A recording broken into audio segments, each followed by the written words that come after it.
Dans l'exercice de la médecine vétérinaire dans le milieu tropical en général et dans le milieu sahélien en particulier, je pense que beaucoup de collègues et de confrères rencontrent ce genre de cas parce que le mode d'alimentation est basé sur des concentrés, le tourteau de coton contient du gossypol, ensuite beaucoup sont de céréales, sont de maïs, sont de blé, sont de sorgho, sont de petits milles qui sont très mal conservés, très mal conditionnés quelquefois et puis très mal stockés également dans les fermes et distribués en tout cas en quantité outrancière aux ébus. Et ici, c'est une vache qui, depuis 24 heures, a arrêté de s'alimenter. Une vache qui est restée, disons, statique, qui, en marchant, cogne des obstacles et tout le temps en train également, en tout cas, de croquer ses dents tout simplement. Donc, l'éleveur, très inquiet, nous a fait appel et, comme tout vétérinaire praticien, la première des choses, c'est de faire un examen clinique complet après les commémoratifs que je viens de dénoncer. Et là, vous voyez un peu, vérification d'abord des muqueuses, vérification de la température, vérification de la fréquence cardiaque, fréquence respiratoire, ensuite les mouvements, en tout cas du rumen au niveau du creux du flanc, et un examen, en tout cas minimal neurologique, parce qu'un animal qui cogne des obstacles est un animal sur lequel il faut bien vérifier si en tout cas la vue en tant que telle marche. Donc c'est ce que nous avions fait sur cette vache qui a 4 ans, donc qui est primipare à cet âge-là et qui a un embonpoint tout de même correct, mais une température de 38 degrés, l'auscultation, fréquence cardiaque et respiratoire sont dans les normes, aucun bruit au niveau de la cage thoracique n'a été perçu. Par contre, le creux du flanc ne fait aucun mouvement après 2 minutes d'observation. Donc, au vu de ces signes que nous avions avec le réflexe, en tout cas de menace au niveau des paupières, l'œil ne se fermant pas du tout, la vue est bloquée et l'animal ne fait pas de fièvre, donc nous avions écarté en tout cas l'infection. La chose à laquelle nous avions fortement pensé, c'est une intoxication avec les mycotoxines qui sont assez fréquentes dans en tout cas tout ce qui est son de céréales, tout ce qui est tourteau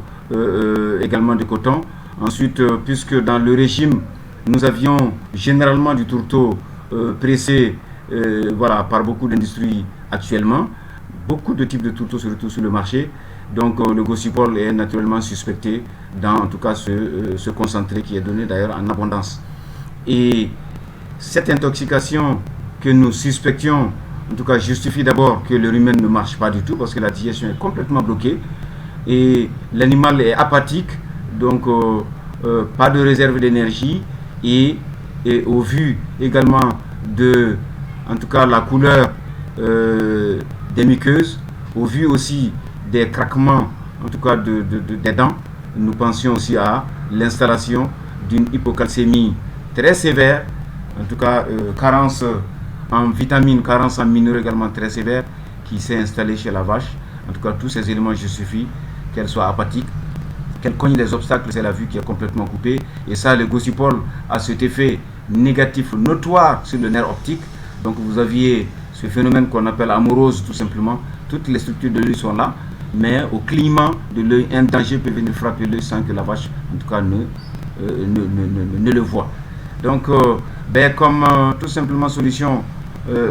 immédiate, c'est de détoxifier l'animal, utiliser des hépatoprotecteurs, conseiller des capteurs de mycotoxines dans tout ce qui est son de céréales, tout ce qui est son de maïs, de blé ici en l'occurrence, qui est donné, et carrément arrêter en tout cas d'administrer le tourteau de coton à cette vache-là. L'aider à reprendre l'appétit, parce que même si vous prenez un peu d'état de foin que vous mettez dans la gueule, l'animal finit tout simplement par le rejeter. C'est une vache qui est inquiète, qui a la tête complètement baissée et qui fait des petits mouvements donc de gêne que l'on observe à ce niveau-là, bien que la fréquence cardiaque et respiratoire soit normale, en tout cas, elle est complètement gênée, certainement de l'intérieur. Donc c'est ce que nous avions conseillé. Nous allions donc faire ce traitement à base de calcium très concentré, apporter en tout cas des sources d'énergie pour la remonter un peu, parce que 24 heures, 48 heures, une vache qui ne mange pas, qui ne rumine pas, c'est sûr que les réserves énergétiques sont en tout cas parties, et essayer de la soutenir avec une forte concentration en vitamine A, D, E pour relancer la vue, et ensuite observer au bout de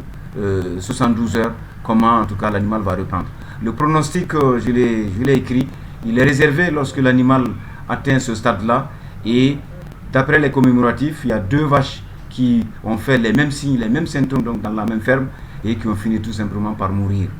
Donc celle-là, nous ferons en tout cas ce que nous pouvions parce que nous avions la responsabilité d'utiliser tous les moyens à notre disposition pour essayer de la sauver. Donc chers collègues et chers confrères, lorsque vous rencontrerez des cas en tout cas de cette nature-là, pensez en tout cas à une intoxication parce que les mycotoxines, les aflatoxines sont là, c'est dans la nature, c'est dans les aliments, et utiliser des hépatoprotecteurs, aider de façon symptomatologique en tout cas d'apporter de l'énergie à l'animal et puis des vitamines A, D, E si la vue en tout cas est complètement obstruée. Je vous remercie et chers collègues et chers confrères, c'est un partage d'expérience et j'espère que cela va vous servir. J'espère aussi que l'ensemble des éleveurs qui vont voir feront attention à l'utilisation de ces choses-là et utiliseront également en tout cas des capteurs de mycotoxines. Je vous remercie.